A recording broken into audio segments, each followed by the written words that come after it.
So we are in Duddingston to talk about Crannogs. Now, Crannogs are quite interesting as well. They were built between the late Neolithic up until about 200 AD, and they were lake houses, usually built on an artificial island on a loch, but also less commonly on staves, and they were built mainly in Scotland but also in Ireland, and there is in fact one example in Wales. Now, you're probably wondering why I'm talking about Crannogs next to Duddingston Loch. Well, I think that's pretty obvious. There was in fact once a Crannog on Duddingston Loch. We don't know too much about the Crannog because evidence of it existed, before scientific archaeology. You had visible remains of the Crannog up until about the early 19th century. But the story of this Crannog doesn't just stop at the fact that, you had visible remains of a Crannog on Duddingston Loch. In 1778, I hope I got the year right this time, because if I haven't, I'll correct it down there, a hoard of ceremonial objects were found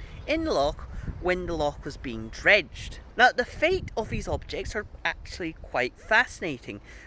Some went to the Antiquities Society, some went to the king because this is, or was, the king's loch, and the rest went to, of all people, Sir Walter Scott. So behind us, this loch is a reminder that Edinburgh's history didn't just start with the castle.